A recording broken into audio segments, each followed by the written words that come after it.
Palavra. Presidente, eu quero parabenizar a vereadora Estela, que tem sempre essa sensibilidade de trabalhar com a área da cultura e outras pautas, de trazê-las aqui para a Câmara de Vereadores. Vereador Juliano, parabéns por esse histórico e a todos que estão aqui da Sala 2 Produções. E eu entendo como muito importante a área cultural. E, de novo, aqui nós estamos falando de Zona Norte. De novo, nós estamos falando de Zona Norte. Em um mês, já vieram 4 ou 5 grupos aqui apresentarem seus trabalhos.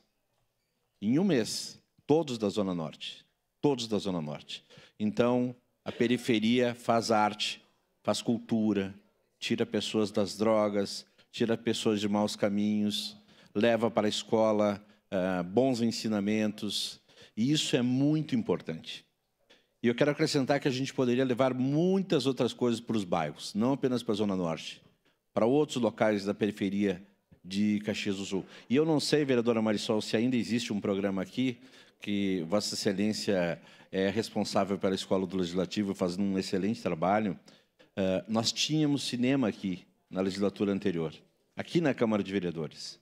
Vinham os grupos de idosos, vinham escolas, nós cotizávamos e dávamos pipoca, e aqui eram apresentados filmes. O Rodrigo, que é servidor, lembra. Aqui mesmo, na escola, aqui mesmo no plenário, em dias que à tarde. Então, poderia ser também as escolas virem para cá, os idosos virem para cá, os grupos virem para cá, nós nos cotizarmos e uma simples pipoquinha ser distribuída. E era um momento muito bacana, muito interessante. Então, se a cultura, né, está também na periferia, nós podemos trazer também a periferia para conhecer o nosso legislativo e oferecer a eles também a estrutura que nós temos na Câmara de Vereadores.